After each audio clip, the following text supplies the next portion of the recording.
Once upon a time, the world was cruel, and there was a witch who knew it well.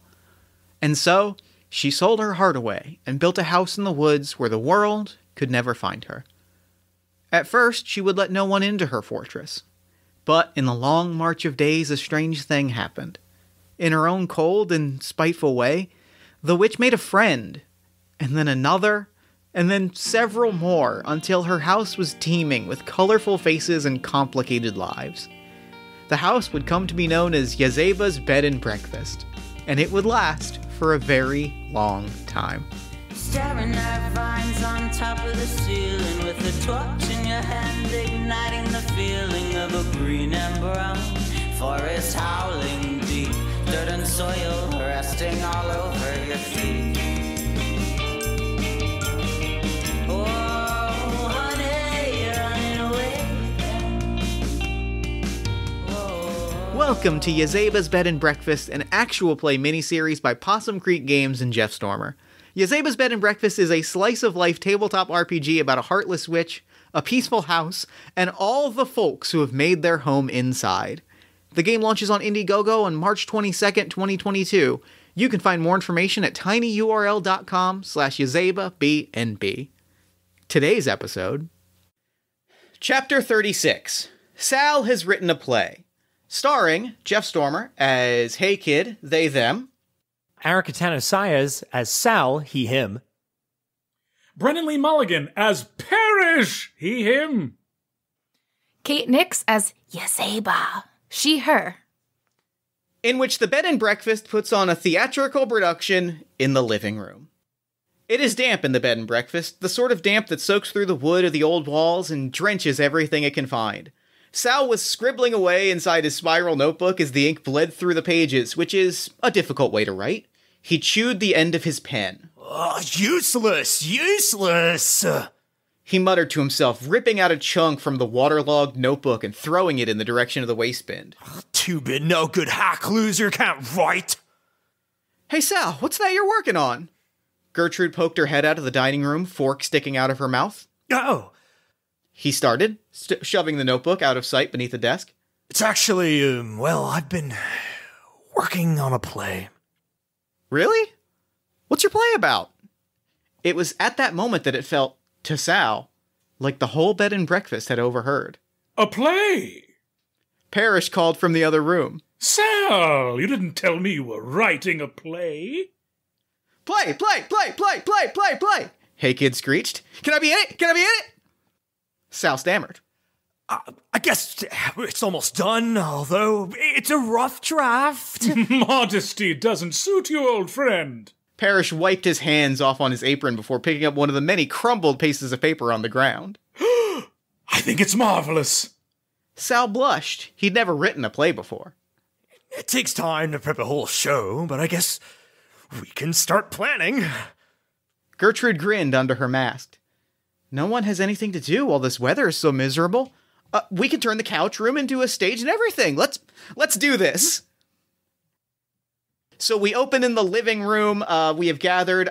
We have flipped. I think we have flipped the couch. I think we see the couch has been flipped around to kind of block one of the doors, and two of the bookshelves have been emptied out to kind of create a makeshift backstage area, segueing into like a foyer. And like the books themselves have just been piled around the couch. There are just stacks of like randomly assorted books. They're out of order. Amelie is very upset that the books are not in the arrangement. What is Sal doing in this moment? Sal has produced a pair of very small spectacles and is pacing back and forth, hitting the script against his other hand.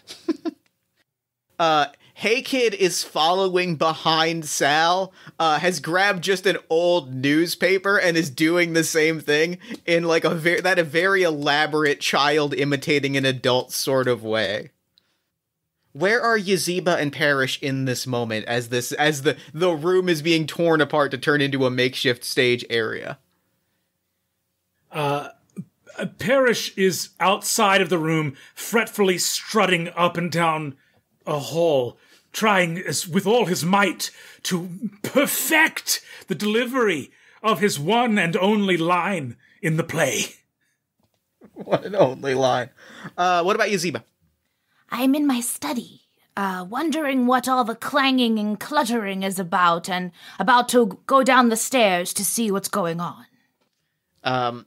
You make your way down, and you see Sal, and you see Hey Kid, and immediately Sal and Hey Kid being, like, perfectly, like, in sync is immediately worrying, because that means that something is afoot that is very distressing. Sal, tell me what you're doing next. Sal takes a seat in a large armchair that has become the director's chair and says, Everyone, first of all, I would like to thank you all for being a part of this production. This is still just in the workshop phases, but I really think it has legs for a major run in the theater scene. So, know you're a part of history. You see, but you notice that Sal is, like, looking directly at you. Like, you have not fully picked up on what is unfolding, but you notice that Sal is looking directly at you as he is saying this. I agreed to nothing, but go on. Yes! Yes! You're going to be incredible. All you have to do is say the lines on the paper. It's really not that serious. It's great. We're going to have a good time. We're all powerful here. We're all doing a good job. You're going to be incredible. Yep. Yes. You're going to crush it. Which means, now that you've got your cast in front of you, Aaron, I am going to, if you look on page 38 of the chapter, you have to cast the people that are here. Yes. You have your list of roles. You have your list of the play, the roles in the play. You have your 3 performers. You're going to tell us who each of us are playing in the play that is about to unfold. So what happens off camera is I have a mock audition where I ask you all to tell me a quick story. And with that, it was like in confidence. But meanwhile, can I hear the quick story from each of us that we gave to Sal to convey the character the monologue that we read to Sal? Can I get our audition takes for Sal? Hey Kid delivers. Hey Kid has heard 30 seconds of a movie before somebody changed the channel. So Hey Kid's entire audition is just, you want the truth? You can't handle the truth. You want the truth? You can't handle the truth. Guess what? You can't handle the truth. You can't handle the truth. Did I get it? Am I get it? I'm doing great. I'm crushed. I'm so good. This is great. I'm great. This is great. The energy that you're giving me right now is palpable, powerful, and beautiful. I'm going to keep that in mind when casting. Thank you so much. You'll see yourself out? And Hey Kid is already gone by the time that you say that. Excellent, excellent. Next, we'll see the next monologue, please. So you're going to see Yazeba. She's looking in a book and she's reading and she's clearly very frustrated. Like she's trying really hard to figure out what's going on and what exactly she's going to present.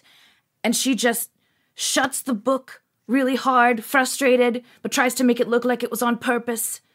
And then stares into Sal's eyes until there's almost a crackle of so long and so uncomfortably, there's almost just a crackle of electricity between them. Did you feel that just now? It was like, that's acting. That energy right there is exactly what we're looking for. And I'm really going to keep that in mind in the casting process. Thank you so much, and you'll see yourself out. Yes, that was acting. Next, please. Oh, all right. Okay, all right, here we are. Okay, all right, this is it.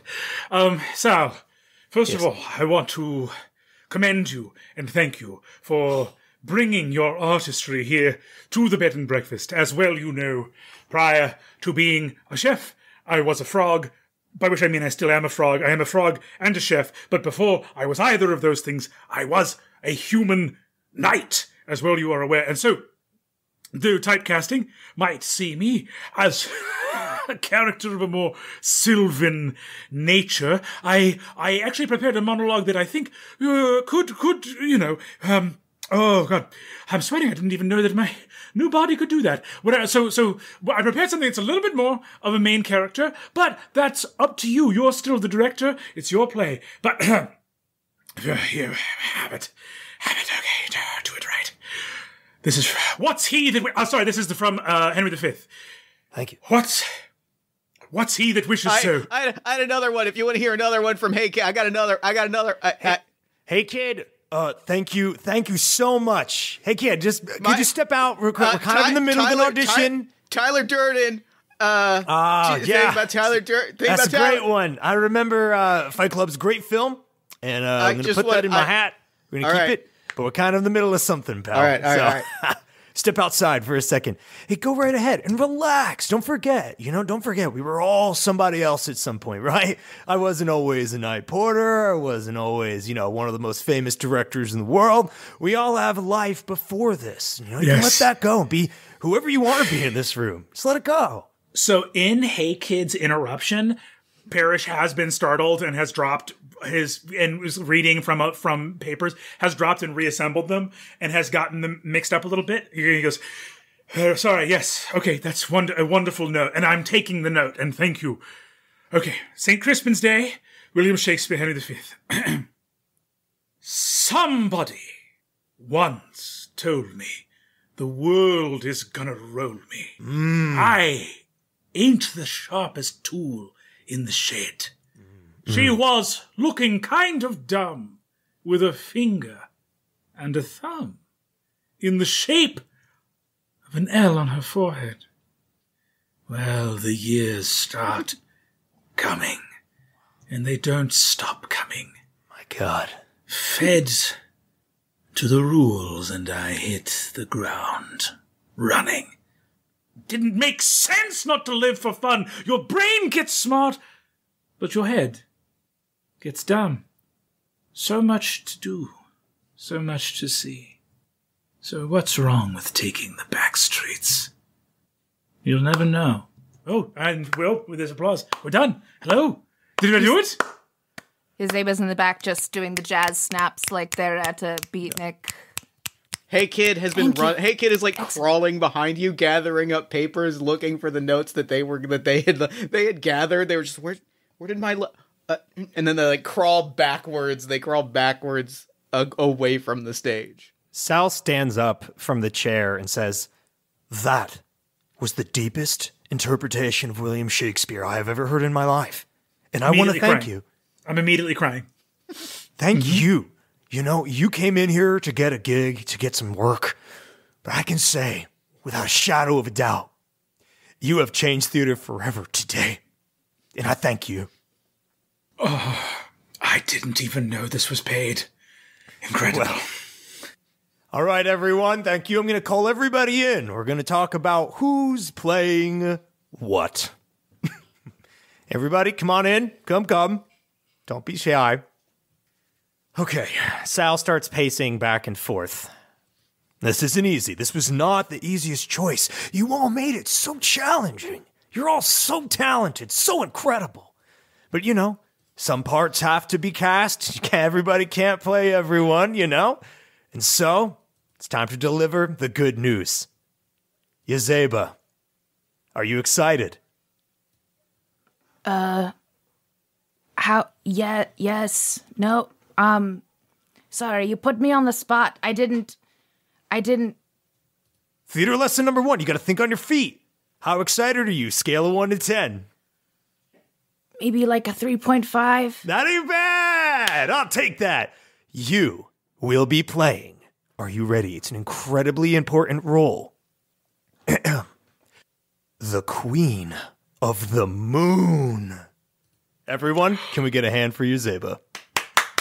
Thank you so much. Bravo! Perfectly cast! Thank you. All right. Do I get part? I have a question quickly. Yeah, go ahead. Ask away. How do my moon powers work? Your moon powers. I also had that question. Okay, well, your moon powers, as established in the canonical lore of our world, are powered by the sun's reflection on a magic mirror. It's a very high fantasy piece, very deep, very, the best part of Wizards and Piggies, but, like all the good parts. You know what I mean? Are you familiar with Wizards and Piggies? Do you really think a magic mirror could withstand that type of power, Sal? I'm going to put a pin in that. I really appreciate your energy about the canon and about the world building and the story, and we'll get back to that. Reflection of the entire sun, like, yeah. We're talking That's a lot of energy all in one mirror. Do you really think it could handle that? In this world, hey, in theater, anything is possible. Right, theater. I have to remember. Pretend. We are The doing magic of theater. acting, correct? Ha-ha. Now, hey kid, your role is incredibly important today. Sure. Are you ready for this? Yes. Now you have a very important role to fill. You set the entire tone of this play. The atmosphere is nothing without you. You are playing a tree. A tree. Oh my god, I'm playing a tree. Oh, this is Right? the best. Isn't it this perfect is the for best. you? Yeah. And You set up hey, everything. hey kid, genuinely did not expect to say the same thing as Sal. Was really planning a lot of things, and if Hey Kid was being played by somebody, would have thought that was gonna set up a bit. But Hey Kid hears a tree and hears that and gets so excited. I am doing a whoopsie and having an explosive meltdown, but it is an explosive meltdown of excitement, which is to say, like, have you ever, Kid at Christmas, you ever see a Kid at Christmas specifically where they get so excited where they spontaneously just start doing karate? Yeah. Like, that's Hey Kid. We're like kicking books over piles and like throwing fists, just knocking things over, is the most excited to be playing a tree that anyone has ever been to play a tree. And Knocking amazing. how many things over exactly? so all of the books, the books were pulled off of the shelves and arranged in roughly alphabetical order, like as though you were moving and pulling books off of the shelves to put in boxes. Right. They are now just scattered. Some of them have been knocked open. One of the magic books has been knocked open and 3 ghosts flew out of it. Right. So Yazeba's gonna like kind of notice the level of chaos that is occurring, and she's gonna say, "Silence!" Oh, Freezes in place. I am going to do a bingo and assert a boundary. So you can only do a bingo if If you've you have done a whoopsie, right, I'm first. sorry. All good, Forgot all that. good. Rules. It's a game. Rules, right. Never mind. I said nothing. I do like that you say silence, and Yeah, she's just sort of like freaking out. She's just kind like of that like you noticing the level of chaos, realizing like she's used to Hey Kid sort of like causing chaos and being rambunctious, but like all of the books are off the shelf. She realizes that she's sitting on a pile of books. She's been so distracted by sort of trying to get into whatever Sal is doing and be, marginally present, so she's at least aware of what's going on in the bed and breakfast, but it's just become too much for her. And I think as you're explaining who Parrish and Sal are playing, it's just Yazeba and Hey Kid just running around the background, knocking things over, crawling up walls. this energy is exactly what we need, Yazeba. This kind of fire, you're gonna need it for the Moon Queen. I'm a tree! Does the Moon Queen have the ability to make everything go back the way it was instantly? Is that a power that she has? Sal puts his hands flat on the table and looks down and says, In theater, Yazeba, anything is possible. Right? Yeah. Can you believe it? Can you imagine it? See that book? That's not a book at all. That's a shield. That's a flaming axe, right? It's pretend. It's all pretend. Right. Pretend. Pretend. I'm gonna be an apple tree. Oh, nice. Apple tree. Perfect. gives Hey Kid a high five. I am so good at this, is the thing. I'm the best. This is great. Now, last but certainly not least, Parrish. You have the honor of playing none other than Roberto, the Banished Wizard, and in love. Unbelievable! Believe it! Unbelievable! Believe it, buddy. You did it. Oh, absolutely incredible! The banished wizard Roberto. I couldn't be more excited. I take my script with all of Isabello, the captain of the guards, lines highlighted, and I throw it right in the trash. Roberto is a true meaty part that I can sink. If I had teeth, I would sink my teeth into that part. Thank you, Sam. No, thank you. You earned it. You all earned it. This play is going to change everything. Like, imagine the places this can go. And imagine the places this story is going to take you. I hope you're all excited. Please highlight your scripts, and we can get to work. Can I ask a question?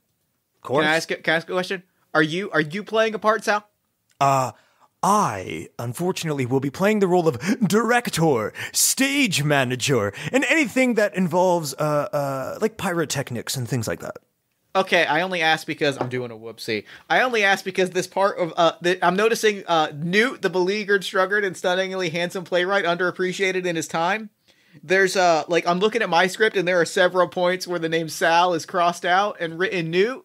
That is correct. Yes, that was, when I said it was a rough draft, you have to understand that changes get made on the fly, things happen, but Newt may appear from time to time. This is a workshop. This is a breathing entity. I'm also noticing that there's a long monologue where Newt describes being a former British prince that comes to the bed and breakfast and adopts the night porter role and plans on being a rock star. All of that has been crossed out, though, and says fill in something later. Does that? Yes. Are you going to fill in something later? Yeah. Yeah, and I'm going to make a whoopsie where I speak ill of my own writing. It's a work in progress. It's not, the role of Newt is still something that I'm really kind of soul searching for.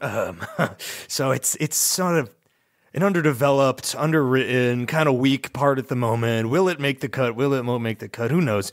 That's what previews are for, right? Like, because nobody cares. Everybody cares about Roberto, the banished wizard in love, but nobody cares about Newt. So there's that. Anyway. So Can I ask one more question? Yes, you can. Can I be a cherry tree? You can be an apple and a cherry tree all together. What? This is now too much pressure. I no longer like this. You know what? Tell you what.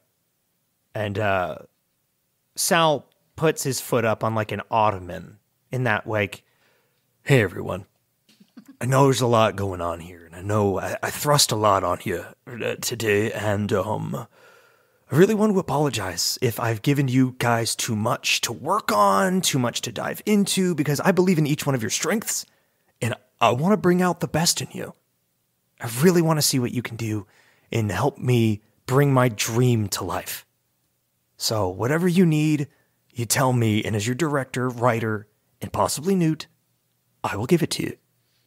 Sir Director, Yes. I believe I speak for all of us when I say we would follow you to the gates of hell and back. Your leadership is unparalleled. And frankly, if I am unable to execute your vision, that's not on you, that's on me. All right? I take it fully upon myself. If this play is not written up in reviews from sea to shining sea, I will personally vow to live in hermitage and never enter a theater again. You have my word. I could make that happen. What's that? I could make that happen very easily.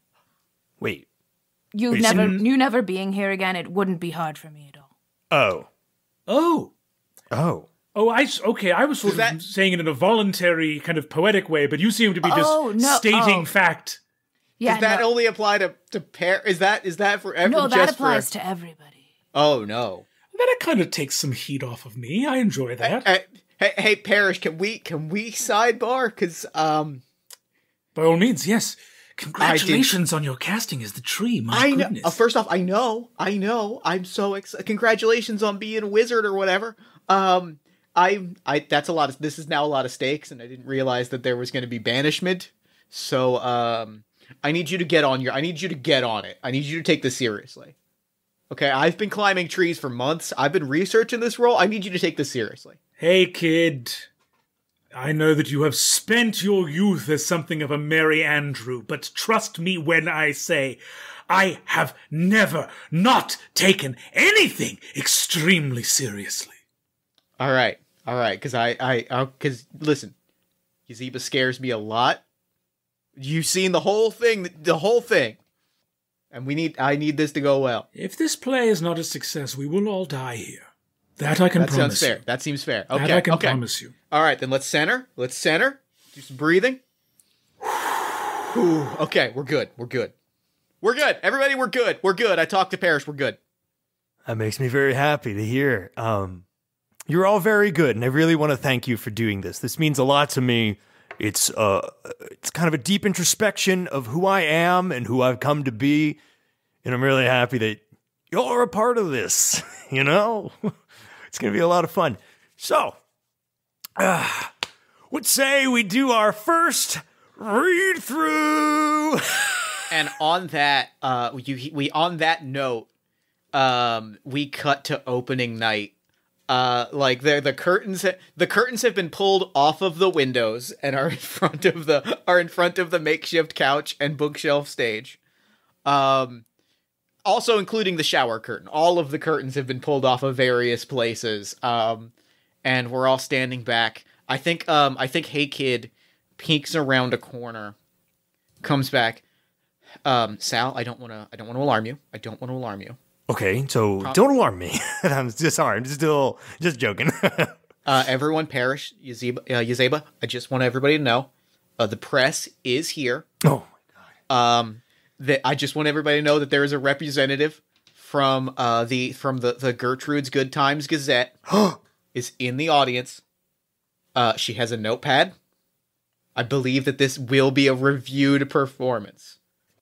Now, everyone, I want everyone to calm down, take a deep breath. You just do the play, Parrish. Just do the lines. Just, do your show. You don't have to add anything for an extra review or extra attention. You don't have to add anything to get this person's attention, right? But if I feel moved in the moment to improvise a monologue, because it seems, I just think Roberto would, if it feels right in the moment, sword fight someone. Is that wrong? Am I wrong there? I'm gonna give you full range to do that. Gives a little pound to Paris. Unbelievable. I do a little pound. I want to talk to Yazeba real quick before we go out. Great. Yazeba, number one, I wanted to double check. Because we're doing the play, I've had to leave the kitchen for a little while, but I have I have a hot plate backstage, so I'm still making meals for guests back there in between scenes. Is that all right? Wait, I'm sorry. You're saying you put the hot plate behind all the shower curtains and the paper? Yes, because I can't be in the kitchen because we're doing a play right now, but people are still hungry. So what I'm doing is I am making dozens and dozens of quesadillas behind the stage on a hot plate. So I wanted to double check. First of all, would you like a quesadilla? Number one. Number two, is that okay for me to be doing that? Because I can't be in the kitchen and backstage at the same time. Yazeba is going to do a whoopsie. And she is going to try to use magic to make sure that the hot plate doesn't set anything on fire when it's backstage. And it's going to make the hot plate not work. So, I think she tries to use magic to make the hot plate not light anything on fire, and instead it either transports it to a different dimension or it eradicates it from this plane. You can still try to use it, but you have to access the spirit realm in order to make it heat up. I love the visual that you have done this. You give a little twinkle of your eye, and we. Yeah, and she goes like this. We see backstage there is a tear in the hole of reality, and there are void demons crawling out of it, and the hot plate is right in the middle of this maw to the chaos dimension, and it's just floating there with a quesadilla quietly heating on the hot plate. And yes, thank you for the how did you pronounce it? The first time? I put some mustard on it the first time, didn't I? Quesadilla. I do not want any mustard on my quesadilla. No? All right, to each their own. No. I also had a question related to the play. Roberto, my character, as you are well aware, is a wizard. Now, yes. There is no wizard on staff here, but you yourself, as I well know, are a proficient and prodigious witch. How would a wizard fall in love? What does it mean to be in love for one possessed of those most potent arcane arts? Yazeba, directly into Parrish's eyes, and say nothing, and commit another whoopsie, and stay cryptic and secretive about something that matters to everyone.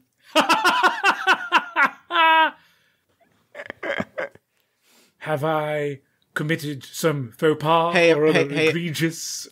That electricity that you saw in the auditions, it's not really full on, but you start to see the sparks just outside. I'm actually doing a bingo and I pop up. Hey everybody, I'm so sorry. I don't mean to interrupt, but the opening number is actually like just about, it's actually over. So technically, at least one of you should be on stage. Like, oh no! I sprint on stage and I'm gonna do a whoopsie here. Hold on 1 second. I need to find the, assume I understand a situation. Having heard that someone should be on stage, I have assumed that I should be on stage and I should not be on stage. So I rush on stage and I think that's also another whoopsie, which is me missing my cue and ruining my entrance. Can I make a bingo? I want to describe a daring and gripping sword fight with another character. Sal enters the stage, sees this disaster unfolding with Roberto, and says, "Ha ha! It is I, Newt, here to duel you. Draw your blade, and we shall fight to the end." Okay, but I have a scene coming up, so if you kill me, I won't be able to be in that scene. I'm gonna lose, just go with it. Come on there! And I draw my sword and lunge at Sal. Sal deflects with a series of blows, but eventually just throws his arms in the air. It doesn't do a really good job. I think this is a whoopsie for being ungrateful to the cast and crew. Sal is really selling it on the stage, really deflecting a few too many of the frog's blows. And eventually is like tiring out, like the fight is going on for way too long, clinging and clanging, until finally I do a spaghetti western death when I'm ran through. I am gonna do a whoopsie as this extremely elaborate death is unfolding. There's the tree in the I've scuttled with my arms extended behind you, and like as you're in the middle of the death, just very loudly, "I'm an orange tree! Everybody just know it, I'm an orange tree!" Because no context of the play has started yet, Sal lifts his head and with his last dying breath goes, "Roberto, that was a cool sword, even though you're a wizard in love. Good energy on that tree. Yazeba? Oh no. No, go for it. Yazeba is going to demonstrate hidden kindness and rescue this disaster. Marching on stage. Roberto! Ah! It is I, the Queen of the Moon, your long-lost lover. Ah! To sleep, perchance. You... To moon! To moon. And if these shadows have offended, all that glitters is gold. Only time can break the mold. Verily, thou art the moon, god, queen of god, the queen of the moon, goddess. Queen of the moon, goddess. Queen of the moon. Goddess of your heart. And I, thy boyfriend. We... Double boyfriend, extra boyfriend. Oh God. Can I use a bingo and cover up a problem with a flawless improvisation? Sal rises from his death throes and says, I, Newt, a beleaguered, struggling, and stunningly handsome playwright who is underappreciated in his time, say, you two deserve each other. You need each other. Why squabble over petty boyfriend squabbles? Get together. It's what's right. And wanders off the stage. I'm also gonna do a bingo. As you wander off, I think the tree extends the limbs of the tree to like grab you, thinking that you're going to die, and like kind of like you start to walk off, and then the tree like scuttles and like kind of sweeps your legs a little bit. Tripping immediately, Sal goes tumbling off stage, but now has a copy of the script and can totally feed lines. And the tree is now bending over the edge. No! Newt! You were unappreciated in your time, and also a very good night porter, and a very good friend to everyone at the bed and breakfast. Hey, kid, it's the play. We're acting. You were a very good friend to everyone at the bed and breakfast. Thank you. Hey, kid, can you get back to tree spot? Parrish, push it on, Parrish. Everybody. Good job. So, with Newt now dead and Moon Queen arrived, the beginning of our tale we strive to now comport to thee, our friends, as tale begins. So tale must end. Not yet. It's the beginning now. This is the start. And so, how dost we arriveth here? Cut now to 7 days hence back from here. This being but a cold open.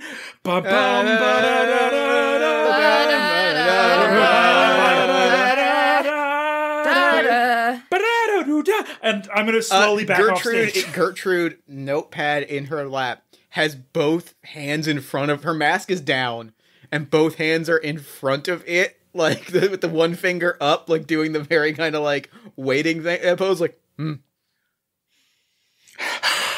think that went pretty well.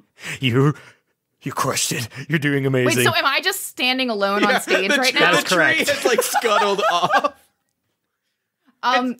I just start doing like a Ziegfeld Follies, because I assume as the Moon Queen, I am probably wearing some sort of elaborate, whether or not it's made out of like recycled garbage is of no consequence, but I'm wearing some sort of elaborate Moon Queen ensemble with like a big headdress, and YAZEBA'S just like posing on the stage like a Ziegfeld Follies tableau, just like showing off as an interim between scenes. May I make a whoopsie? I want to edit someone's script right before they go on stage, or rather when someone's on stage currently. Sal as Newt walks back on stage and says, "The moon was angry that night. Her wrath was felt on the high seas." Ah, my rage. It is all consuming. I turn the page again.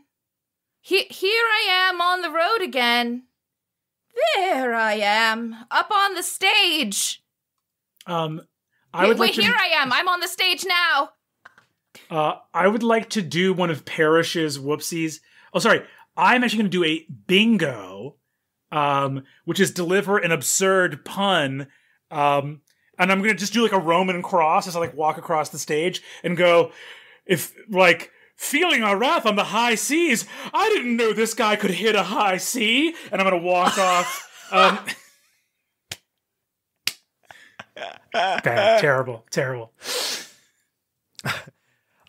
Newt says, "Enter Roberto, the banished wizard, and in love with the furious moon, who hates the sea. But Roberto is a water wizard.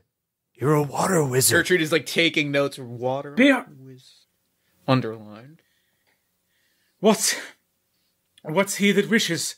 So, my cousin, the moon. No, we're not cousins. Gross. The check this out.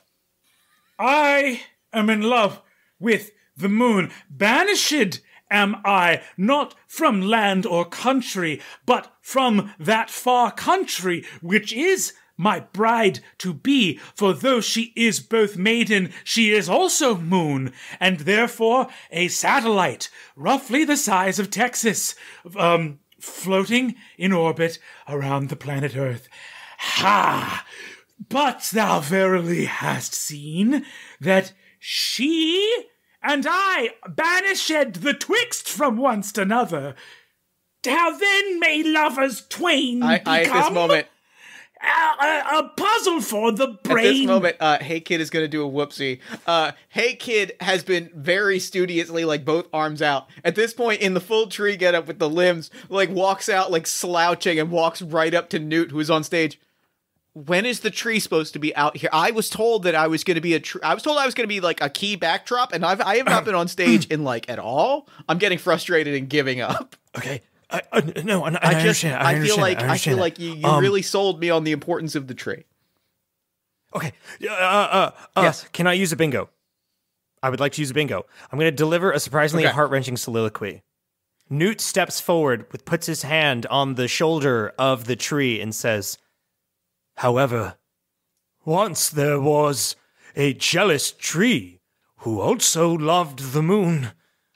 And the tree's heart weighed heavy with sap, for the moon was promised to Roberto.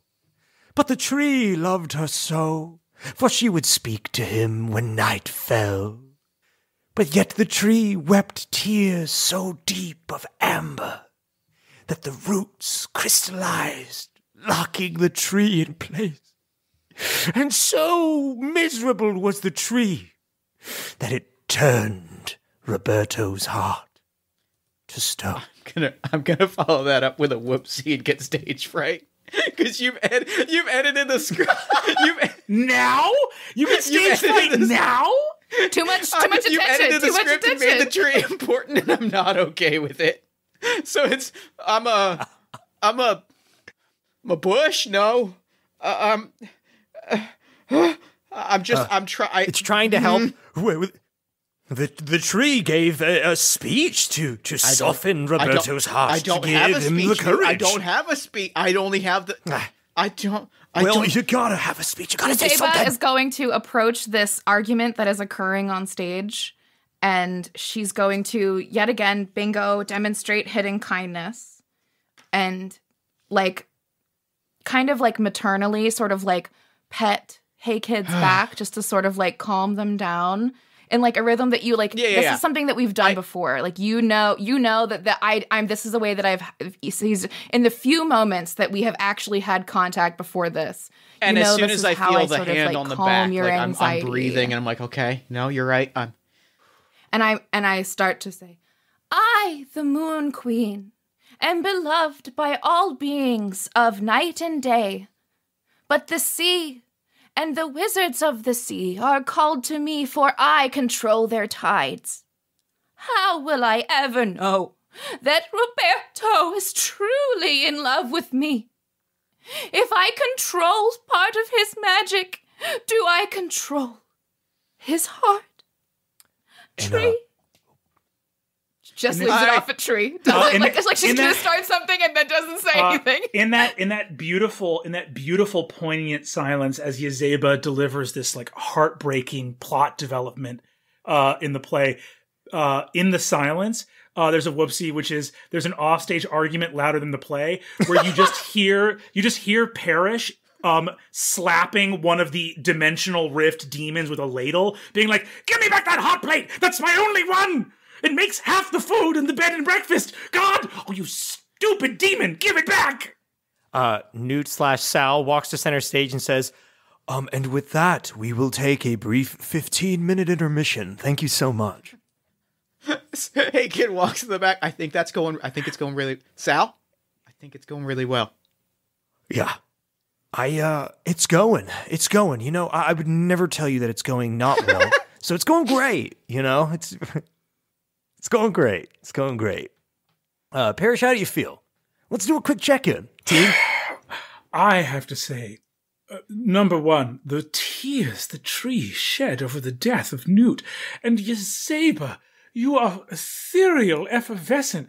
I think this is a performance to rival that of any of the great houses of theater on any continent. I'm okay. I'm bleeding very badly because one of the dimensional demons bit one of my fingers off. And, but I did get the hot plate back, but also it's ruined. So we are going to have to do these quesadillas a la mode, meaning it will be 2 room temperature tortillas and loose cheese. You know, true performer. The show must go on. And you know what? That energy, I really appreciate it. Sal? Yeah. Hey, kid. I'm making a bingo here to make a new friend. I don't know if you need them, but we have a lot more trees now, and there are 6 of the most terrifying looking void demons. All of us, arms extended, standing like trees. One of them has a frog finger sticking out of its mouth, and we're all just like, we have a bunch more trees. We have like 8 trees. We have like 8 trees. I am so proud of you for bringing more people or demons into the beauty of theater. Hey, kid, you're really doing it. You're really a part of this company. Hey, everyone. I'm Sal. I'm your director. You play trees. You're very important. Your tears are magical. It's very deep. There's a lot of lore. All you have to do is stand with your arms outstretched. Can you do that for me? A question. Demon number 1. Gotcha. What's up? Are we more of a deciduous forest or more of an what is the topography of the help us understand the sort of trees that we're bringing to the table? Coniferous trees. Can I do a whoopsie bingo combo? Yeah. Oh, go for it. Combo breaker. Combo breaker. So Yazeba's gonna boss Hey Kid around and say that the void demons. Hey Kid, we've had this problem before. They look like friends. I realize they are very friend-shaped, but you have to know they are not friends. You cannot bring more demons into the social circle that we have here at the bed and breakfast. We have already and she just sort of starts to go on like an eldritch language tirade that nobody can really understand, but the demons can clearly The demons are all looking understand. like they actually don't look scared or angry. They just look kind of hurt. Like what? No, that's just rude. But when she's talking, she's the demon language, even though it's really abrasive, it's like the kind of thing that if Hey Kid heard it, they'd know that this is that's not problem time. You don't need to use that's not nice. Come on. And then that I'm going to sort of boss him around / assert a boundary as my bingo and say I'm bossing you around. You cannot have demons here. This is. No, we need to take... Okay. No, you're right. You're right. It is. And Hey Kid, looks very dejected and very kind of sad and is no, you're right. I'm also doing a bingo here and applying a lesson that someone has taught me, which is that I can't invite people to the bed and breakfast without permission. That's not nice. That's an imposition. And I turn to my friends, the Void Demons, and I'm sorry... Not your friends. They aren't your friends. You have to go back to the please. chaos dimension where there is only suffering, where wrath flows like wine, and where violence and vengeance are the language with which I'll speak. Oh, can my friend have back his is that and kind of how very kind. One of the Void Demons walks up to Parrish, shoulders slouched, kind of doing the kid that has gotten in trouble thing of kicking the dirt and being here's your finger back. Thank you. I can actually hold on. Let me just and touch kind of the spit sort of acid and it sort of reattaches. It's very painful, but it just I got excited. It's the night of theater. You Can you guys see the play from your side of the dimensional rift? Honestly, I have notes. Does anybody want notes? I You know what? Honestly, we're not looking for notes right now. I was just saying we kind of want so this is sort of opening night, and we're looking for feedback from sort of people within our artistic circle. Kind of forward of you to offer notes. Yeah. Frankly. It's a living, breathing thing tonight. It's a living, breathing thing. Okay, you know what? It's in our mission. Void demons. Clearly, clearly we will go elsewhere to appreciate our art. Good day. Can you believe that guy? I can't believe he bites my finger off and then has notes. Critics, everybody's got feedback. Everybody thinks they can do this, but you know who can do this? You know who can perish? Who's that? It's you. You can do this. A compliment. I will treasure this for the rest of my life. All right, let's do this. Who's ready for the second act? Now, I don't want to pressure you all, but I was reading a little of the reviews. Yes, they're out, and I am lying. However, I was reading a little bit of the reviews, and things are looking up. They say that you, Zeba, you with me? They say that you have breathed a new life into the role of Moon Queen that hasn't been seen since the show's original I think actor. at this moment Gertrude is like behind your shoulder and going like, actually, I didn't. No, it's fine. You're doing a thing. It's fine. All right, everybody back to their seats. Okay. We're about to start the second act. Right back to the seat. Fingers right back into thoughtful position. Sal walks to center stage and says, "Welcome back to the play. We will begin a little further than we left off. We find Roberto at the top of a tall tower, calling up to the moon. There is a tree there as well." Here we go. What light breaks yonder east window? The sun. A plague on the sun! And both suns are the two suns on this world.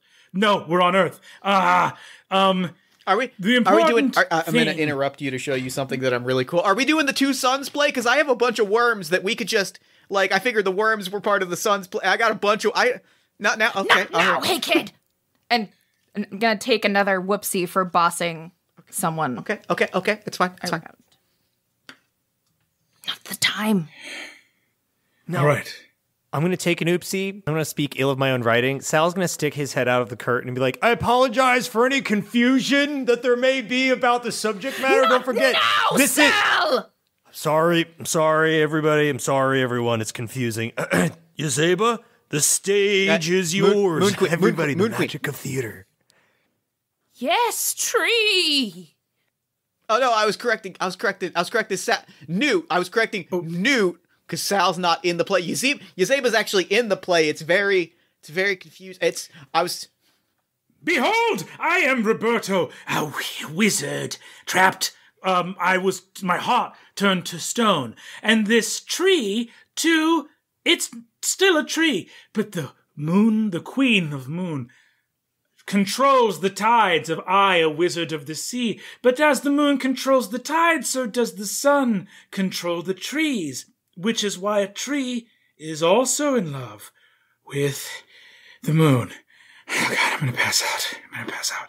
Sal is off stage, making direct eye contact with Parrish, just nodding emphatically, smiling, and giving thumbs up like a pageant mom. I'm gonna pass out. Okay. My love, Queen of the Moon, the hour has come. Here at this promontory do I now behold thee, O true and fixed body of the celestial heights. Dost thou wilt be mine girlfriend, or wilt thou instead never to smooch me again? If thou so choose. I can't see. So you watch as Yazeba is starting to there's steps where the moon is, right? You see, she's up standing in a moon platform, and there's kind of a spiral staircase that goes down, made out of books. So it's so she's on a big pile tower of books that's kind of swaying precariously, and she starts to sort of make her big entrance down. But as because of this glamorous Moon Queen outfit, right? I already talked. She's got this insane getup on. she starts to descend the stairs to get to Roberto, her lover, and her cape kind of gets caught in the book staircase and rips, and she falls down the books in sort of like I'm going to have to play a disaster whoopsie where my costume sort of like rips in half, and I end up on the ground just like looking up at Roberto like, perish. Nobody look at Yazeba! And I leap off the tower to also be... I'm actually going to do a bingo at this moment. As this chaos is unfolding, I am going to deliver a monologue with gusto. I look to Sal. I'm like on the edge of the set. I look to Sal. I'm like, Sal, I wrote something. I got this. Go ahead, go. Okay. Do it. Read it now. The peach. Prunus persica is a deciduous fruit tree native to the region of the northwest China between the Tarim Basin and the north slopes of the Kunlun Mountains, where it was first domesticated and cultivated. It bears juicy, edible fruits with various characteristics, most called peaches and other, the glossy skin varieties, nectarines. The name persica refers to its widespread cultivation in Persia. And I think... Can I use a whoopsie? I'm going to interrupt the play with a quick correction. Thank you so much. Hey, kid, that was brought to you by our sponsor, the Peach Growers of America. Be sure to check out the Peach Growers of America's website. I think because that was a bingo, I do think Gertrude was, like, aggressively taking notes, like, okay, Persia, wow, okay. As I collapse to the ground next to Yazeba, I'm going to look up and... look at the audience and just go, and what? And here I lie, astride the cold, common clay of the earth, with the Queen of the Moon, and who now beholdeth us?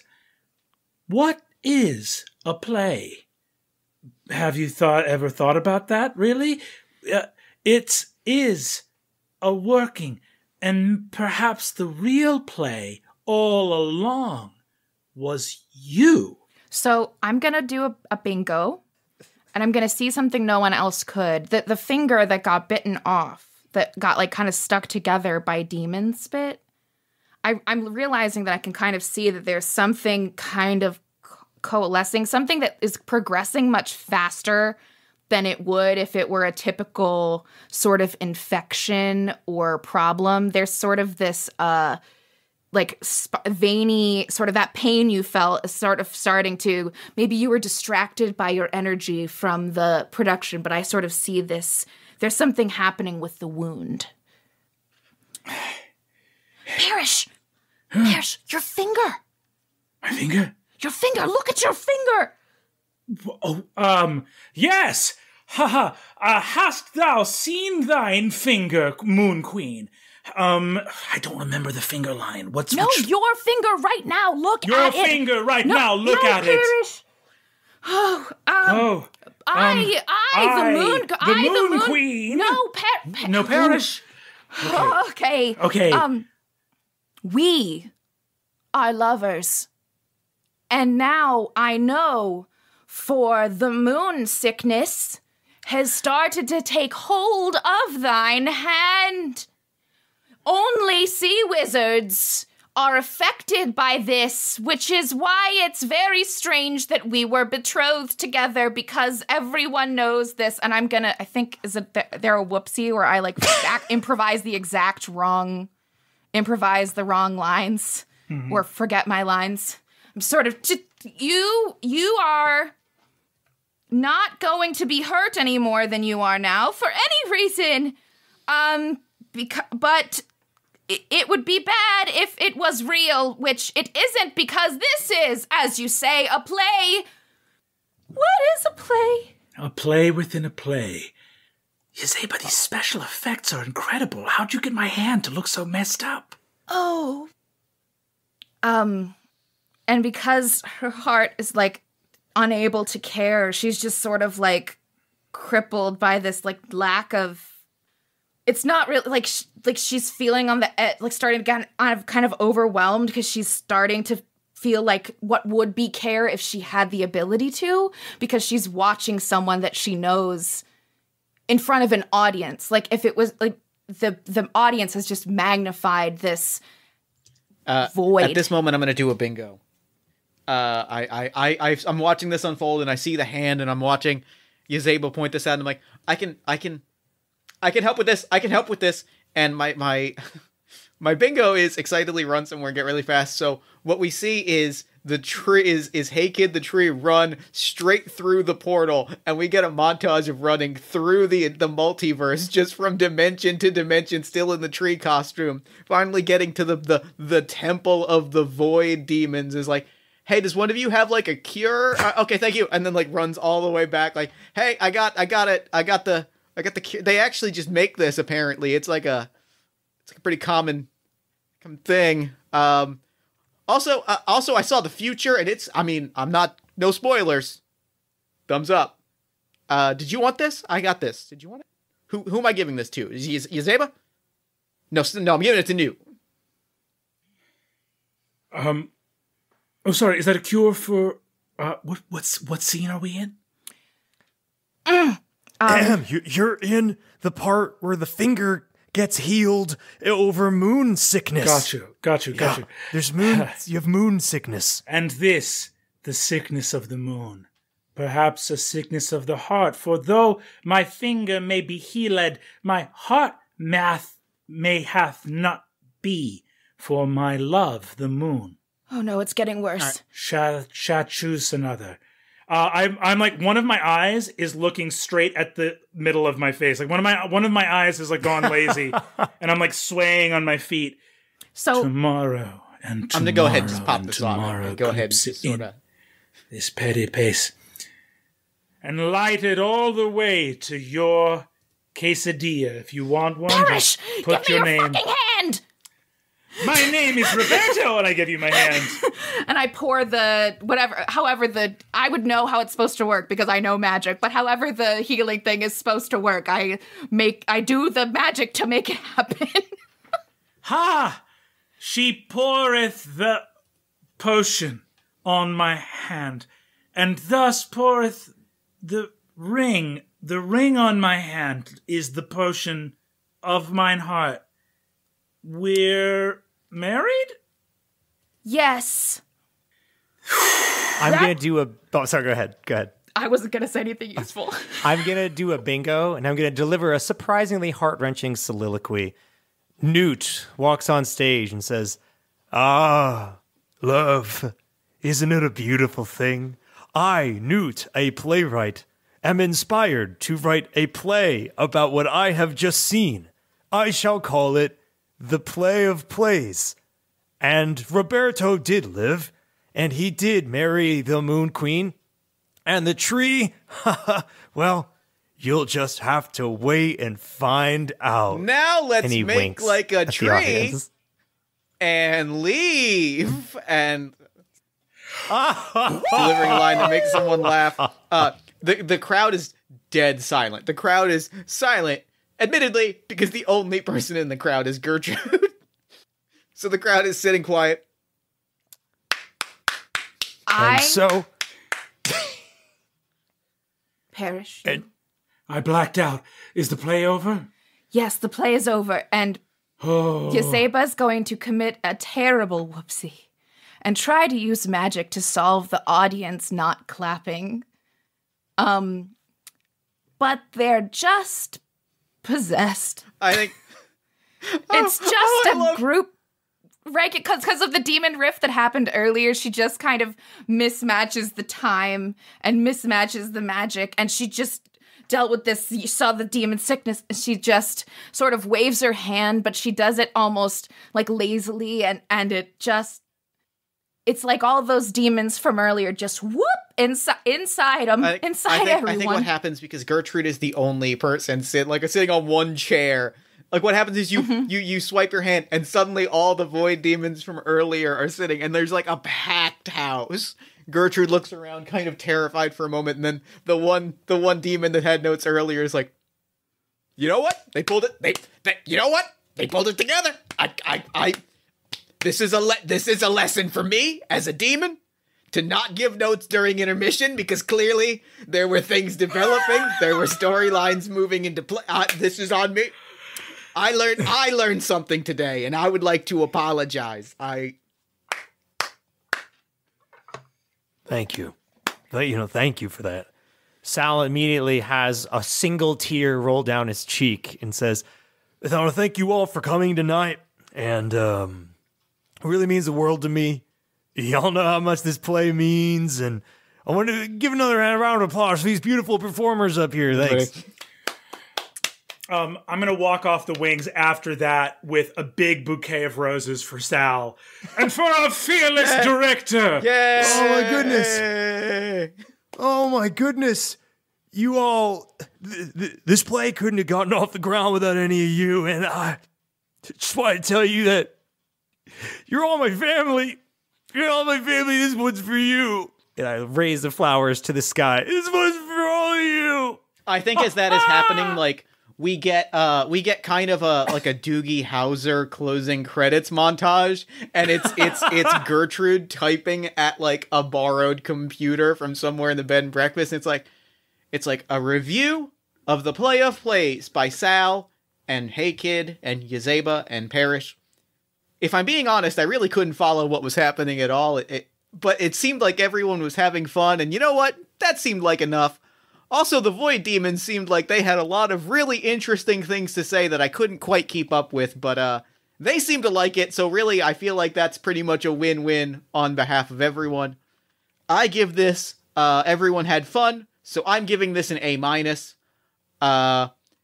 And puts in parentheses, as you know, A's are very rare from the Gertrude's Good Time Gazette. A- is a pretty good review.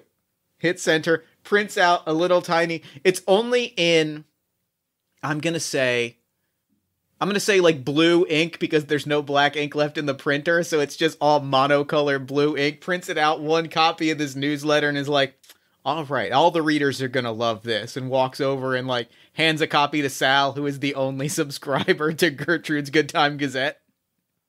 Here you go, Sal. Perfect. Wow. I can't express to you how much this means She's to already me. walked out. I really want to see... thanks. See you later.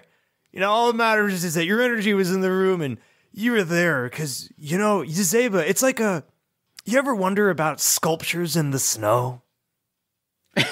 And on that beat of silence, I think it's that you're alone in the room and we slowly pan out of the bed and breakfast. I think afterwards I'm like... I think I'm at a rap party, like surrounded by some of the demons, just being like, "Well, it's an incredible thing, I mean, the director had such a clear vision, and it's all in the script. Everything's in the script." Here's the thing: bad directing can ruin a good script, but like good directing can't save a bad script. You know. And really, I hate to use this term, but Sal is an auteur. He just is, and I don't believe in that all told. But when you find it, it's really remarkable. And obviously, Yazeba with that turn as the Moon Queen. I mean, there's people that, I'll be honest, as her originating that role. I think it's going to be untoppable. It's going to be the standard for the entire life of the play. Because this is going to go to regional theaters. This is going to travel. It's just really extraordinary. Extraordinary to be a part of the cast.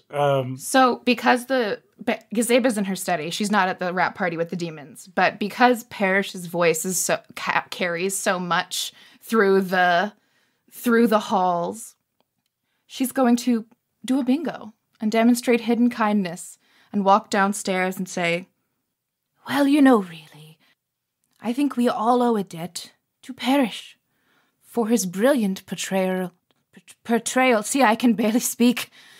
Roberto, your portrayal of the moon sickness was really something to see. And I saw it. And with my eyes, I witnessed it." I shed a single tear, and I say, "You are much too kind, Madame Yazeba. I don't know that I necessarily fully subscribe to the the philosophy behind the method. But I will say, actually getting demon finger sickness was really handy for being able to portray demon finger sickness. And I just want to thank you. You've made a home here. And I think here I make eye contact with Yazeba, who just gave me that stony silence when he was talking about a wizard falling in love earlier. In the same way that a tree is really an ocean and moon and a queen and a goddess are all one and the same. I was just a tree. But an orange tree can be an apple tree, can it not? That's a good point. There you go. And in that same way, a house can really be a heart. And so I think it is fair to say that your heart is quite full, Madame Yazeba. And I gesture to all of the people here in the B&B. And Yazeba can't even react to that.